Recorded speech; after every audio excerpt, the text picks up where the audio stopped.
imagine discovering that your boss, Right. right? Okay. The one who preaches, work-life balance at literally every all-hands meeting, Oh, I know the type. right? The one who sends out those long memos about the importance of family time and mental health. Right. The very empathetic leader. Exactly.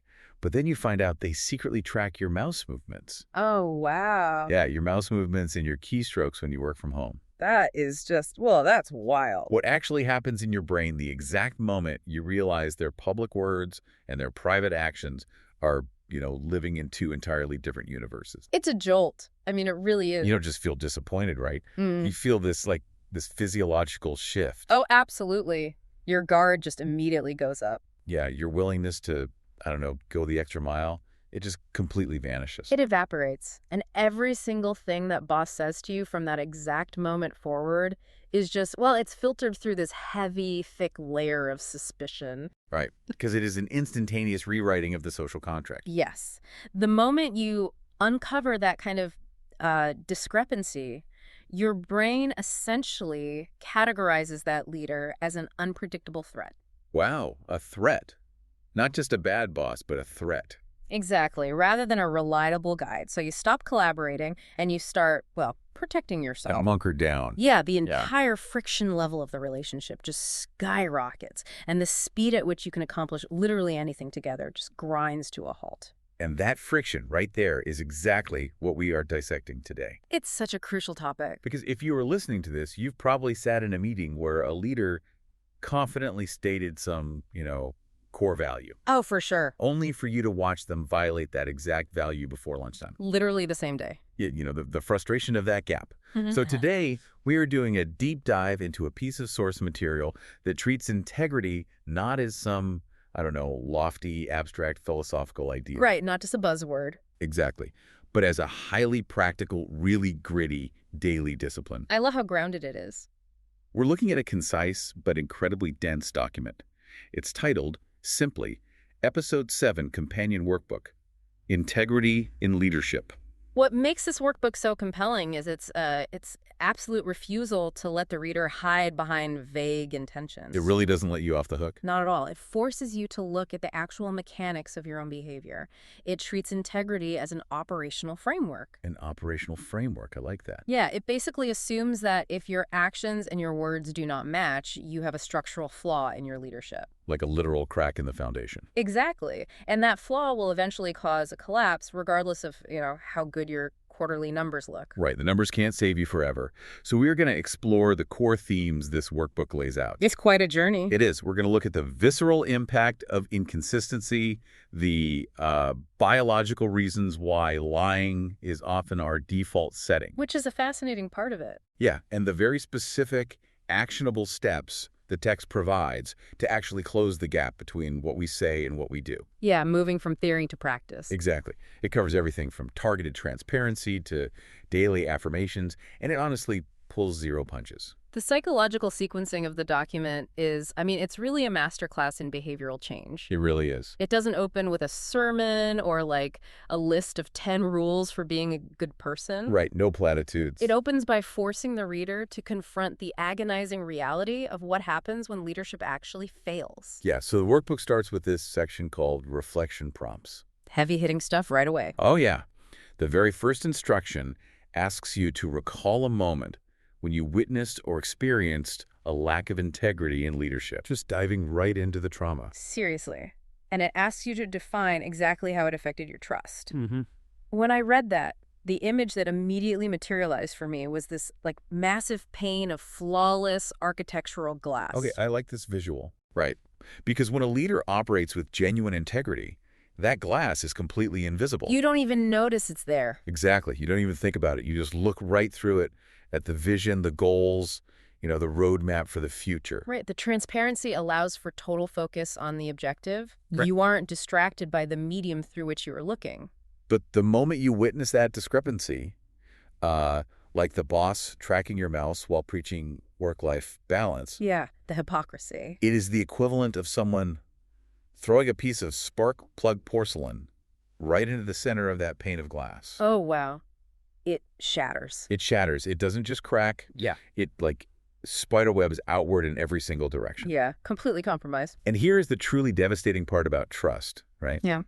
Even if that leader issues a public apology, Right. even if they hire a fancy crisis management firm, Mhm. even if they meticulously glue every single piece of that glass back together, It's never the same. the structural integrity is permanently compromised.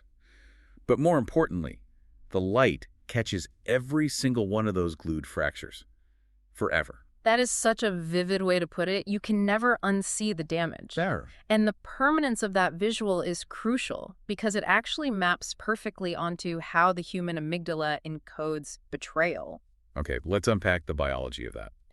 Well, when trust is broken, your brain basically tags that individual with a warning label. Like a little hazard sign. Exactly. And this is a really deep evolutionary survival mechanism. So it's not just us holding a grudge. No, not at all. If a member of your tribe, thousands of years ago, proves they will act purely in their own self-interest while claiming otherwise, trusting them again could literally be fatal. Right. They might steal your food or abandon you to a predator. Exactly. So in a modern corporate environment, it obviously might not be physically fatal, but it is professionally perilous. Your career could be on the line. Yeah.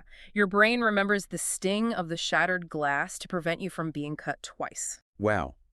So the workbook deliberately triggers that painful memory right out of the gate. It's very intentional. It forces you to sit with the cynicism and the anger you felt when someone else let you down. Right. It's an empathy generation tool. Oh, I see. Because before it asks you to change your own behavior, it makes you acutely aware of the collateral damage caused by failing to do so. It creates a visceral baseline. Yeah. Because if the workbook simply said, integrity is important, it would read like a motivational poster in a break room. Right, the poster with the eagle soaring over a mountain. Exactly. Completely ignorable. But by saying, remember how thoroughly demoralizing it was when your manager lied to you? It makes it personal. It shifts the reader from a passive consumer of information to an emotionally invested participant.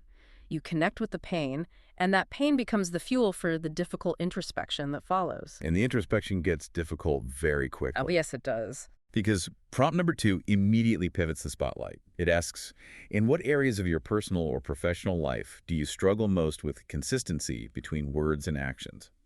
That is a harsh pivot. I read that and instantly felt my defenses go up. It's an incredibly uncomfortable pivot. It is the ultimate cognitive ambush. Cognitive ambush. I love that phrasing. Because you've just spent prompt 1 feeling the righteous indignation of being a victim of someone else's poor leadership. Right. You're sitting there nodding, feeling morally superior. Yes. Yeah. You feel totally justified.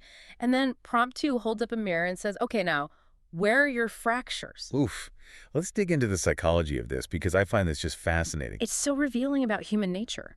Why is it so incredibly easy, like almost effortless, for us to spot a lack of integrity in our bosses, our politicians, our colleagues? Right. It takes zero effort. But it requires a Herculean effort to admit where our own words and actions do not align. Well, we are fighting against one of the most robust cognitive biases in all of human psychology. Okay, what is it? The fundamental attribution error, and it's heavily layered with self-serving bias. Break the mechanics of that down for the listener. How does that actually operate in real time, during a typical workday? Sure. So the human brain is a massive energy consumer, right? Yeah. So it relies on shortcuts to process the world efficiently. When we observe someone else's behavior, we lack access to their internal monologue, their stress levels, or any of their hidden pressures. Let's see what they do. Exactly. So we judge them purely on their observable actions. Makes sense. Let's say your colleague, let's call him Mark. Okay, classic Mark. Mark says he values punctuality, but he arrives 15 minutes late to a critical client pitch. Oh, that's the worst. Your brain processes the action, which is being late, and immediately attributes it to a fundamental character flaw. Right, you conclude Mark is just lazy. Lazy, disorganized, or he simply lacks respect for the team. So the action defines the character. For others, yes, absolutely. But when we evaluate our own behavior, the algorithm flips completely. Oh, of course it does. We have full access to our own internal narrative. We know exactly how little sleep we got last night. Right, the baby was up crying. We know about the massive traffic jam on the interstate. We know about the urgent, panic-inducing email from the CEO that distracted us right as we were walking out the door. We have all the context. All of it. So when we arrive 15 minutes late, We do not attribute it to a character flaw.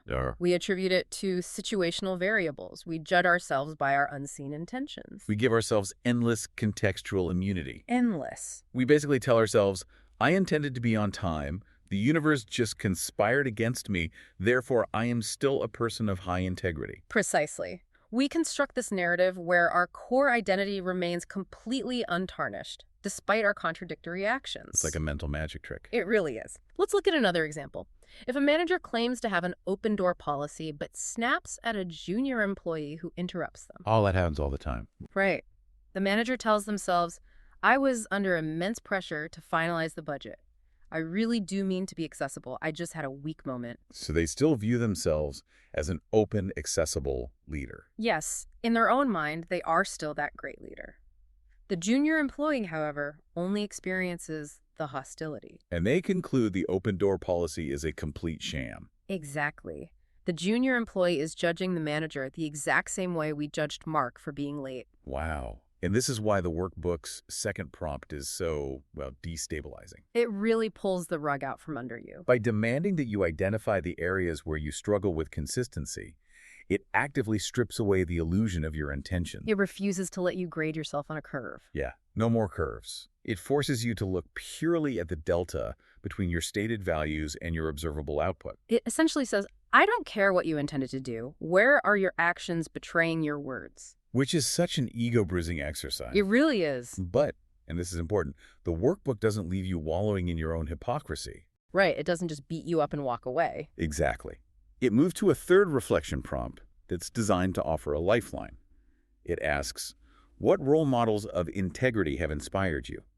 What qualities did they embody that you can practice? That's a great pivot. The word that really jumps off the page there is practice. Yes. That single word entirely reframes the concept of moral leadership. How so? Well, we have a cultural tendency to mythologize leaders with high integrity. We look at historical figures or even just exceptional mentors we've personally had, and we treat their integrity as if it were some sort of genetic mutation.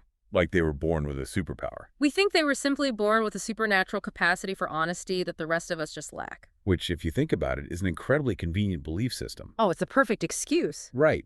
Because if integrity is an innate talent, like being 7 feet tall or having perfect pitch, then I am entirely off the hook for not possessing it. You can't be blamed for your genetics. Exactly. I can't be blamed for my own moral compromises if I just wasn't given the right DNA. It is the ultimate abdication of responsibility. Yeah.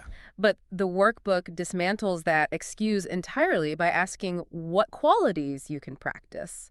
It treats integrity not as a fixed trait, but as a discipline. A discipline. Think of it like a martial art. Okay, I like that. You are not born a black belt in jiu-jitsu.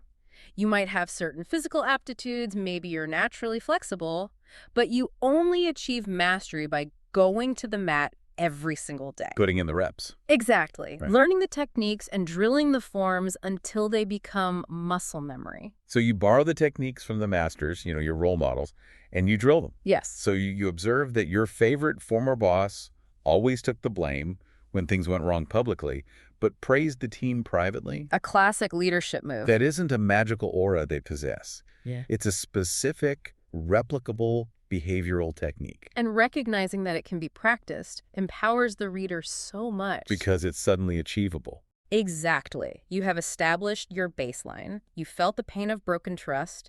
You admitted your own hypocrisies. And now you have a framework for improvement.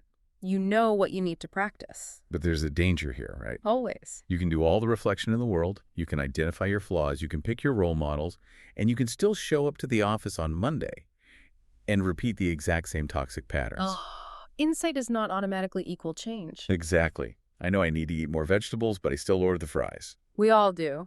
So how does the workbook bridge the gap between realizing you have a problem and actually rewiring your behavior? It moves you into a phase of cognitive pre-commitment. Pre-commitment. Yeah.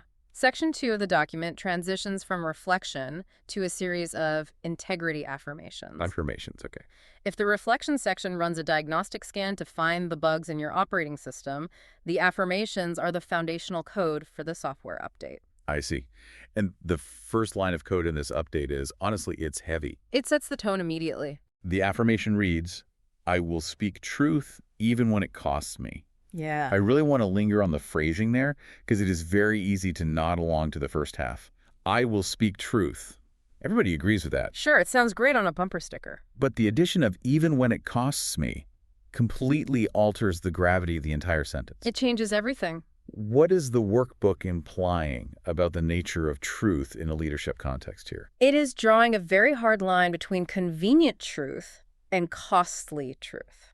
Convenient versus costly. Yes, because honesty, when it serves your interests, does not require integrity at all. It just requires common sense. It simply requires a basic understanding of public relations. Right. If you develop a brilliant marketing strategy that doubles revenue, telling the truth about your involvement is easy. Obviously. You want the credit. Exactly. It bolsters your reputation, secures your bonus, and elevates your status within the company. You aren't exercising a moral muscle in that moment. You're just taking a victory lap. Exactly. The integrity muscle is only engaged when there is friction. Friction. The workbook is asking you to prepare for the moment when the truth will actively harm your short-term interests. Give me a tangible example of that. Imagine you oversee a major product launch. Okay. And a week before deployment, you realize you miscalculated a critical compliance metric. Oh, a nightmare scenario. The product is flawed. It's on you. If you speak the truth, the launch is delayed, the board will be absolutely furious, your stock might take a hit, and your personal competence will be questioned by everyone. The cost is massive. The cost is your ego, your standing in the company, maybe even your job security. In that moment, the biological pressure to stay silent, to hope the compliance issue goes unnoticed, or to quietly blame a third-party vendor is just overwhelming. It's physically hard to say the words. But by repeating the affirmation, I will speak truth even when it costs me on a daily basis, you are making a preemptive decision. You're deciding before the crisis happens. Yes. You are programming your executive function to override your survival instinct. You are deciding, in a moment of calm, that you are willing to pay the toll, so that when the crisis hits, the decision is already made. That distinction between peacetime integrity and wartime integrity is profound. It's the only distinction that matters. Anyone can hold their values when the sun is shining. Exactly. The next two affirmations build directly on that foundation. They are, my words and actions align with honesty, followed by, I am accountable for my choices. They function as a paired mechanism. How so? The first establishes the standard of alignment, and the second provides the safety net for when that alignment inevitably fails. The concept of alignment makes me think of the tires on a car. Oh, that's a perfect analogy. Think about it. If your alignment is slightly off, you might not even notice it when you're driving 20 miles an hour through a quiet neighborhood. Right, the car feels totally fine. But when you get on the highway and accelerate to 80 miles an hour, that tiny misalignment translates into a violent shaking. It becomes dangerous. The steering wheel vibrates in your hands, the vehicle pulls aggressively to one side, and the entire structure feels like it might literally tear itself apart. That is a highly accurate mechanical metaphor for leadership. The speed is the scale, right? Yes. The speed of the vehicle represents your level of authority and influence. If you are a junior employee and your words and actions are slightly misaligned, maybe you exaggerate your contribution to a minor project. Right. The impact is contained. You are driving at 20 miles an hour. The vibration is small. But as you ascend in an organization, your speed increases. You have more budget, more direct reports, more strategic influence. And if you carry that exact same misalignment into the C-suite, it's magnified. The vibration becomes destructive. A CEO whose stated values misalign with their operational decisions will shake the entire organization apart. The culture becomes cynical, top performers start leaving, and the structural integrity of the company just degrades. Yes, but the workbook is realistic. It knows we are human. We aren't robots. Right. We will occasionally hit a pothole and knock our tires out of alignment. We will fail to speak the costly truth sometimes. Which is why the immediate follow-up is accountability. I am accountable for my choices. Note the specific use of the word choices there, rather than mistakes. Oh, that's subtle, but huge. Very huge. A mistake implies an accident, like a spreadsheet error, or a typo in an email. Something unintentional. Yes. A choice implies agency. Choosing to hide a failure, choosing to prioritize your own comfort over a difficult conversation, choosing to let a colleague take the fall. Those aren't oops moments. No, these are active decisions. Accountability means owning the agency behind the misalignment. It strips away the victim mentality entirely. Completely. You can't blame the market, the board, or the stress. You made a choice, and you own the consequences. That's accountability. The next affirmation, however, seems to anticipate the very thing that tempts us to make those poor choices in the first place. And what's that? I value justice over personal gain. This is perhaps the most radical statement in the entire workbook, especially when viewed through the lens of modern corporate culture. It really is, because it forces a deliberate ranking of desires. In my mind, this affirmation isn't a passive belief. It's an active, daily resistance. How do you mean? I picture it like sailing a boat. Personal gain is the wind catching the sails. It feels incredible. It feels like progress. It's the promotion, the bonus, the public accolades, the feeling of winning. It propels you forward really fast. Right. But justice, doing what is objectively right and fair for the wider ecosystem of the team, is the heavy lead keel, completely submerged underwater. It is invisible, it creates drag, and it actively slows you down. Exactly. If you only chase the wind of personal gain and ignore the keel, the moment a storm hits, the boat capsizes. It tips right over. The affirmation, I value justice over personal gain, is the daily discipline of making sure the keel is deeper and heavier than the sails are wide. It's actively choosing to slow your own trajectory if it means keeping the boat upright for everyone else. The use of the word justice there really elevates the stakes, too. It does. It sounds so heavy. It isn't just about adhering to HR policies. It involves a moral calculus. It asks the leader to consider the broader systemic impact of their actions. Give me a scenario where that plays out. Okay, if a CEO can secure a massive personal bonus by executing a round of layoffs that weren't strictly financially necessary, the personal gain is undeniable. Right. The wind is blowing hard into those sails. But is it just? The affirmation demands that the leader prioritize the heavy, invisible keel of justice over the intoxicating speed of personal enrichment. Which is so hard to do. It is an active rebellion against the incentive structures of many organizations. It requires you to consciously devalue the shiny object sitting right in front of you. Yes. That brings us to the final affirmation in this mindset section. I will lead with transparency and humility. Another powerful pairing. I have to push back on this pairing, or at least explore it deeply. Okay, let's do it. On the surface, they seem like two totally unrelated concepts mashed together. How so? Well, transparency is an operational strategy about information flow. Humility is an internal character trait regarding ego. Why are they locked together in a single affirmation? Because without intense humility, genuine transparency is psychologically impossible. They're completely interdependent. I see the logic theoretically, but in a cutthroat, highly competitive corporate environment, does leading with that kind of vulnerability actually get you respected? Or does it just put a massive target on your back? That's a valid fear. Doesn't transparency invite people to attack your weaknesses? That fear is exactly why humility is the prerequisite. Let's define what true transparency actually looks like in practice. Okay. It is not sending out a polished, carefully curated weekly newsletter highlighting the company's successes. Right, with a bunch of exclamation points. That is marketing. Transparency is opening the door to your metaphorical workshop and letting your team see the messy, chaotic workbench. All the half-finished projects and mistakes. Yes. It is standing in front of your staff and saying, here are the raw Q3 financials. They are significantly below our projections. I am not entirely sure how we are going to pivot yet, and I am open to your ideas. Exposing your own lack of answers. Yes. You are deliberately relinquishing the illusion of omniscience. You are allowing yourself to be judged on incomplete processes and raw data. That sounds terrifying. It is. And an ego-driven, insecure leader is physically incapable of doing this.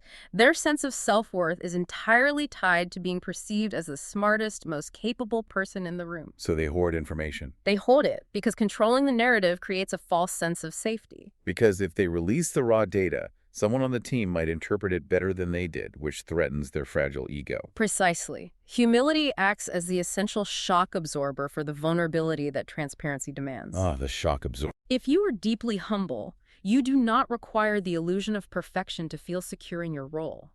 When a team member looks at your transparent data and points out a glaring flaw in your strategy, humility allows you to say, "You're right, I missed that," instead of becoming aggressively defensive and shutting down the flow of information. So the humility protects the transparency. Exactly. If you don't have the shock absorber, the first time you hit a bump, the first time someone criticizes the transparent information, your ego shatters, and you immediately close the workshop doors again. The affirmations form an interlocking psychological defense system. They really do. You pre-commit to the cost of truth, you establish the safety net of accountability, you anchor yourself with justice to resist personal gain, and you utilize humility to sustain transparency. But this brings us to the most critical juncture of the deep dive. Okay, where are we going? You can repeat these affirmations in the mirror every single morning. You can feel incredibly noble and enlightened. But if that internal software update doesn't connect to the hardware, your physical actions in the office, you're just experiencing a moral placebo effect. A moral placebo. Wow, yes. You feel better, but nothing has actually changed. So how does the workbook force you to execute? It immediately transitions from the internal landscape to external observable metrics. Metrics are key. Section 3 of the workbook is the weekly integrity action checklist. It takes the lofty ideals of the affirmations and translates them into granular, measurable behaviors. The very first item on this checklist is fascinating to me because of how mundane it seems. It is very understated. It says, I kept my promises this week, even in small matters. It doesn't say, I refused $1 million bribe. It focuses on the absolute lowest stakes imaginable. Why is the foundation of action built on small matters? Because of the neurological mechanics of how human beings build and destroy trust. Let's hear it. We tend to view trust as a massive, sweeping architectural structure that is built all at once, like a monument. Right. But it isn't. Trust is a ledger. It is a continuous series of microtransactions. Explain that ledger. How do the transactions work? Think of a relationship like a joint bank account. You rarely make a massive $1 million deposit to establish the account. Oh, I wish I could. Right. You build the balance through tiny, consistent deposits over a long period. When you tell a colleague, you will send them a brief by 3:00 p.m., and the email actually arrives at 2:58 p.m., that is a microdeposit of trust. It goes right into the account. When you say you will follow up on a minor IT ticket for your direct report and you actually do it, that is another deposit. You are consistently proving that your words map onto reality. And the small broken promises, like being 5 minutes late to a Zoom call. Those are withdrawals. And here is where leaders critically miscalculate. A high-level leader often assumes that because they are delivering on the massive macro-level strategic goals, the multi-million-dollar revenue targets, the major product launches, they are granted immunity on the micro level. They think the big stuff cancels out the small stuff. They believe their large deposits cover their constant small withdrawals. They think it doesn't matter if they are perpetually 10 minutes late to one-on-ones or if they constantly forget to reply to internal emails, because they are, in their minds, saving the company. The macro success justifies the micro failures. But the human brain doesn't process trust that way. When a leader consistently breaks small promises, they are sending a powerful subconscious signal to their team. Which is? My word has a flexible exchange rate. My commitments are only binding when I decide the stakes are high enough to care. Ouch. Which means the team realizes they are entirely at the mercy of your subjective valuation of importance. Exactly. And the team inevitably extrapolates that data. If they watch you effortlessly break a small promise about a meeting time, their brains will logically assume you are capable of breaking a large promise regarding their career trajectory, their compensation, or the company's ethics. It's a slippery slope. Massive leadership failures, the historic corporate frauds, the catastrophic cover-ups we read about in the news, they almost never begin with a sudden decision to commit a massive crime. They don't just wake up one day and decide to embezzle millions. No. They start with the normalization of deviance. Normalization of deviance. That is a chilling phrase. It starts with a deliberate choice to ignore a small promise. They pad a travel expense report by $50. They backdate a minor contract by a single day. Just tiny little slips. The small matters are the canary in the coal mine of integrity. If the canary dies, the massive explosion is only a matter of time. The checklist forces you to monitor the canary every single week. The next two items on the checklist dig even deeper into the friction of behavior. They read, I told the truth in situations where lying would have been easier, And I resisted the temptation to cut corners for personal benefit. These are tough ones. I have to interject here, because everything we know about evolutionary biology suggests that human beings are hardwired to take the path of least resistance. They absolutely are. We are designed to conserve energy, to avoid unnecessary conflict, and to seek immediate safety. If a lie gets me out of a hostile meeting 5 minutes faster than the complex truth, my biology is literally screaming at me to tell the lie. Yes. Isn't this checklist essentially asking us to fight thousands of years of evolutionary programming? It absolutely is, and understanding the biological mechanics of that struggle is vital. Okay, take us inside the brain during that meeting. When you are sitting in a boardroom and your boss aggressively questions a failure in your department, your brain does not perceive that as a professional inconvenience.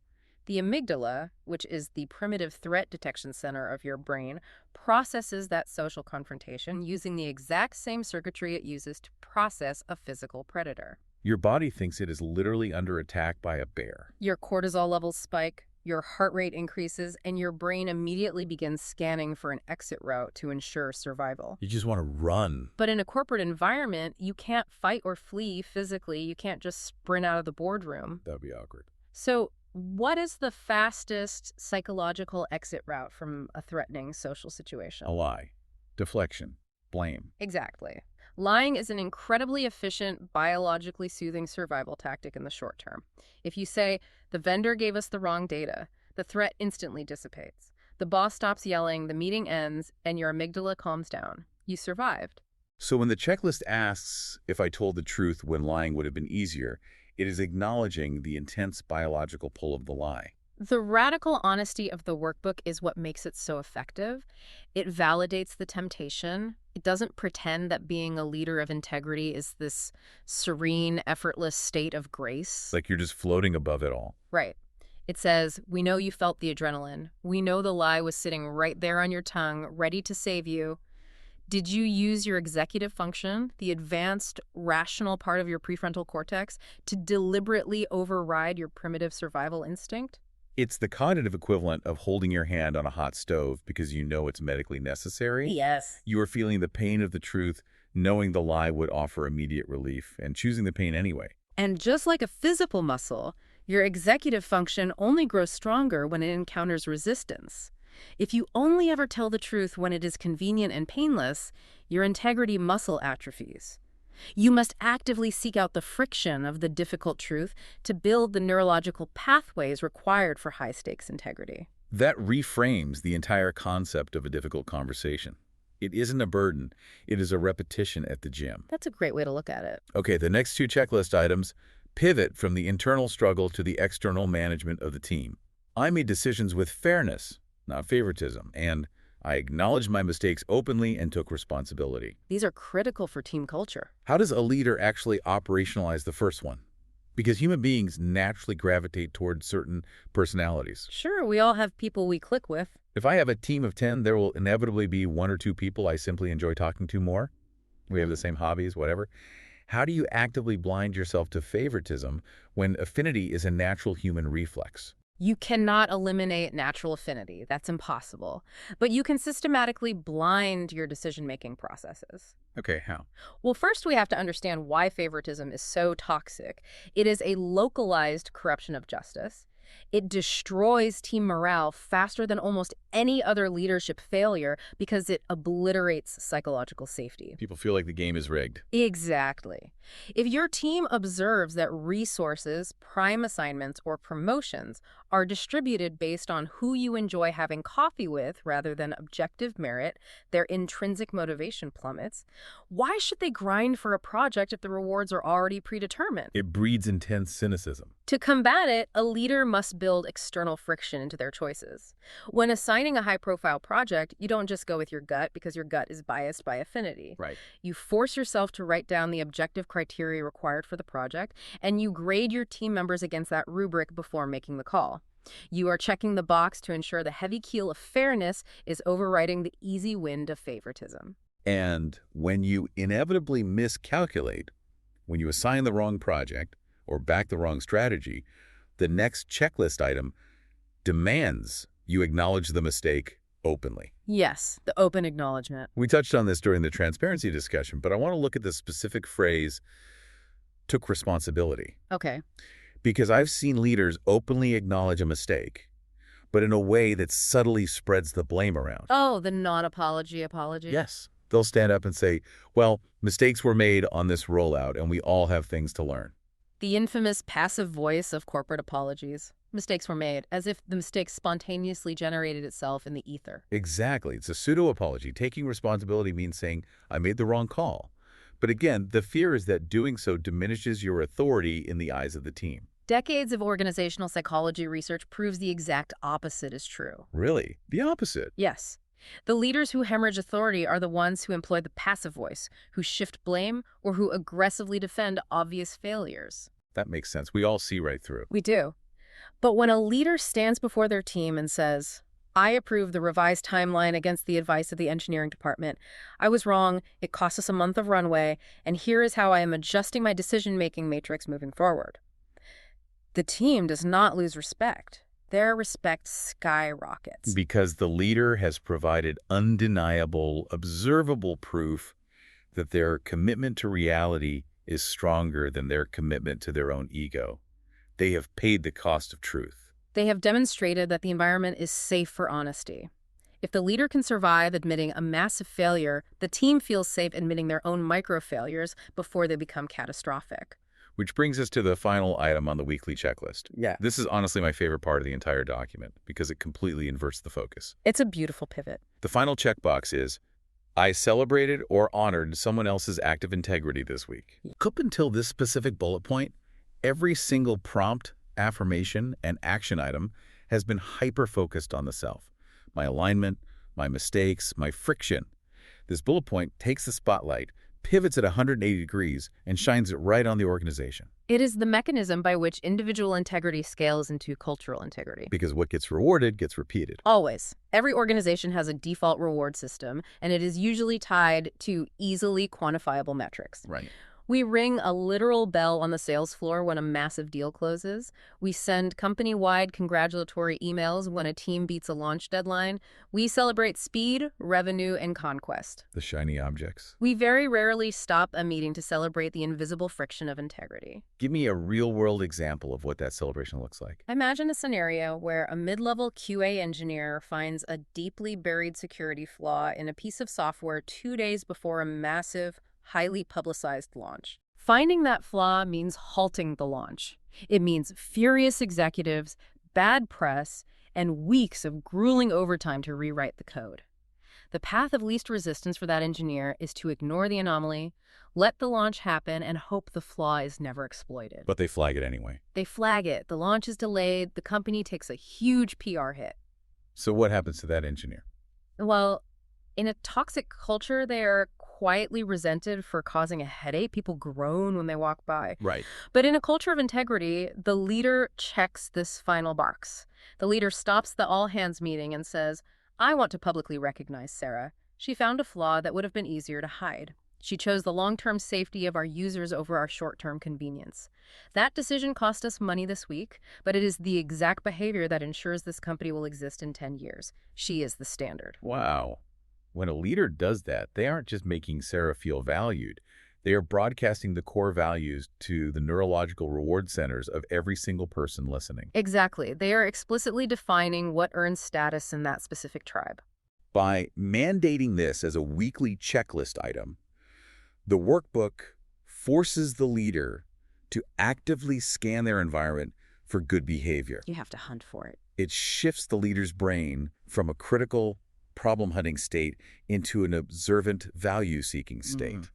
You become an architect of the culture rather than just a participant. That's beautifully said. So a weekly checklist is a fantastic operational tool. It keeps you on the rails week by week. It prevents that normalization of deviance we talked about. Yes, it's great for maintenance. But it still feels a bit like you could, I don't know, white-knuckle your way through a week, check the boxes, and remain fundamentally unchanged at your core. What is the protocol for actual, deep, long-term behavioral transformation? That is the function of the final section of the workbook, titled Practical Next Steps. It outlines 3 escalating commitments designed to permanently alter your leadership identity. Let's examine the first one. It instructs the reader to choose one area of your life where you'll commit to complete transparency this month. I want to focus on the constraint built into that sentence. One area. If transparency and vulnerability are the ultimate goals here, why not encourage the reader to go full open book on every aspect of their leadership immediately? Because radical, immediate, universal transparency is psychologically overwhelming and, honestly, operationally reckless. Too much too soon. It is the behavioral equivalent of deciding you want to run a marathon and immediately sprinting 26 miles on your first day of training. You will suffer a catastrophic injury, you will fail, and you will never run again. So the constraint makes the vulnerability achievable. It creates a sort of sandbox. Exactly. Total transparency requires the ego to endure a massive amount of exposure. By limiting the scope to one specific area for 30 days, you make the anxiety manageable. What does that look like in practice? You might decide, for this month, I will make my entire daily calendar, including all my strategic thinking blocks and personal appointments, visible to my entire department. Just the calendar.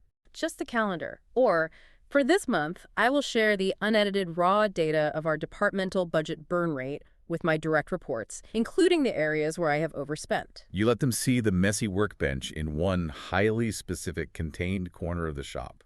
And what invariably happens is a process of psychological exposure therapy. The leader expects the team to weaponize the transparency. They expect to be mocked or undermined. But the reality is almost always the opposite. The team is usually just grateful. Yes. The team appreciates the context. They understand the leader's constraints better. They offer actual solutions to the budget problem. So the sky doesn't fall. The sky doesn't fall. The leader builds the psychological muscle, the tolerance for vulnerability, within that safe sandbox. Once the brain realizes that transparency yields trust rather than disruption, the leader naturally begins to expand that transparency into other areas. The constraint allows the habit to take root. The snowball effect of integrity. Okay, the second practical next step is deeply intriguing to me. It says, identify a young person or colleague you can mentor in integrity. Mentorship is a powerful tool. When it mentions mentoring a young colleague, my first thought is that this is just a standard directive about, passing down knowledge to the next generation, being a good corporate citizen. Sure, that's part of it. But looking at the architecture of this workbook, there has to be a selfish benefit here too, isn't there? Oh, absolutely. If I am actively teaching someone not to cut corners, I physically cannot cut a corner the next day without feeling like a total fraud in front of them. You have just perfectly articulated the protege effect. The protege effect. Yes. This is a well-documented psychological phenomenon where teaching a concept forces the teacher to embody and understand it at a significantly deeper level than simply studying it. Let's dive deep into the mechanics of that. Why does the act of teaching alter the behavior of the teacher? There are 2 mechanisms at play here. First, cognitive organization. When you know you have to explain a concept like accountability to a junior colleague, you cannot rely on vague buzzwords. You can't just hand wave it. No, you are forced to rigorously organize your own thoughts, define your terms, and prepare concrete examples. You clarify your own operating system. And the second mechanism? The second is the generation of intense cognitive dissonance. Mentoring creates the ultimate external accountability loop. Because they're watching you. Yes. When you sit in a coffee shop with a 25-year-old rising star and you look them in the eye and explain the critical importance of keeping small promises and valuing justice over personal gain, you are establishing a standard. Right. If you then return to the office and immediately lie to a client or throw a peer under the bus to save your own bonus, the psychological friction is agonizing. Because the mentee is watching you. You have literally invited them to walk right behind you and observe your feet. Exactly. And the human brain despises hypocrisy, especially when it is witnessed by someone we are supposed to be leading. If you violate the rules you just taught, you instantly become the mirror from the very first reflection prompt of the workbook. Oh, that brings it all the way back. You become the leader whose lack of integrity shatters the glass of the person looking up to you. By taking on a mentee, you are radically raising the stakes on your own daily behavior. You are no longer just performing integrity for your own self-image. You are performing it because another human being's foundational understanding of leadership is relying on your example. It forces an identity shift. You aren't just a person trying to have integrity. You adopt the identity of the teacher of integrity. That is incredibly powerful. It's the best hack for behavioral change. Which brings us to the final instruction in the entire document, the capstone. Start a journal of integrity record daily where you were tested and how you responded. The daily journal. I want to look at the assumption baked into the core of that sentence. The workbook doesn't say, record if you were tested. It assumes, as a matter of absolute certainty, that you will be tested daily. It guarantees it. Because integrity is not a static state of being, it is an active navigation of constant friction. Every single day, you will face microtests. Like what? A moment where a white lie will end a painful phone call faster. A moment where shifting the blame for a missed deadline will save your pride in front of the CEO. A moment where playing favorites in a project assignment feels natural and easy. The friction never stops. And the journal isn't supposed to be a daily log of how perfect and noble you were, is it? Definitely not. If I write, I was a bastion of truth and justice today, every single evening, I'm entirely missing the point. If your journal reflects unbroken perfection, you are almost certainly lying to your journal, which is a deeply ironic failure of the exercise. Yeah, it defeats the whole purpose. The journal is designed to be a scientific instrument for self-observation. It is a data-gathering tool. It asks you to isolate the stimulus. Where was the specific moment of friction today? And record the response. Did I override my amygdala, or did I take the path of least resistance? So an entry might look like this. Tested today during the 2.0 BPM sprint review. The client asked why the integration was delayed. The urge to blame the API vendor was incredibly strong. It was the easy out. That is the stimulus. Perfect. And the response. I paused, remembered my commitment to the cost of truth, and told the client that my team underestimated the complexity of the build. It was highly uncomfortable. The client was visibly frustrated, but I owned the choice. That is a flawless entry. It documents the successful repetition of the integrity muscle. But the entries documenting failure are actually far more valuable. An entry like, tested today when the CFO asked if I had reviewed the quarterly projections. I hadn't even opened the file, but I panicked and said yes. I lied to avoid looking disorganized. Ouch. Having to physically write those words down with a pen would burn. It is supposed to burn. The physical act of writing extracts the failure from the shadowy, rationalizing corners of your mind and forces it onto the page in stark, objective reality. You can't hide from it in ink. Exactly. It prevents you from using the fundamental attribution error to excuse yourself. You cannot claim you intended to be honest when the ink explicitly states you chose to lie. You become your own case study. Yes. You study your failures not to punish yourself, but to analyze the mechanics of your breakdown so you can improve your practice for tomorrow. The daily journal ensures that integrity never becomes a box you checked during a weekend seminar and left in the past. It keeps the discipline alive, breathing, and present in your daily operations. It brings the entire workbook full circle, right back to the act of reflection where we started. We have dissected an immense amount of behavioral psychology today, all extracted from this remarkably potent companion workbook. Let me try to synthesize this journey for you, the listener, because the architecture of this process is what makes it so effective. It's a robust system. We started by intentionally shattering the glass. We looked in the mirror, reflected on the profound, lasting pain of broken trust, and forced ourselves to admit our own hypocrisies, bypassing our natural instinct to judge ourselves by our intentions. That was step one. From there, we moved to rewiring the baseline code of our brains with affirmations. We pre-committed to the friction of the costly truth.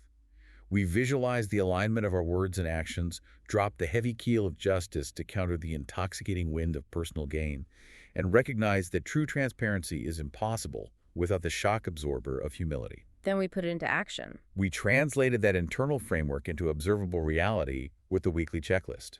We learned that trust is built on the microtransactions of small promises, and that massive failures begin with the normalization of minor deviance. The canary in the coal mine. We confronted the biological reality that lying is our default survival mechanism, requiring active daily override. And we learned how to scale our individual integrity by actively hunting for and celebrating the moral friction endured by our teammates. Building that culture. And finally, we set up the infrastructure for the long game. We use the constraint of targeted transparency to build our tolerance for vulnerability.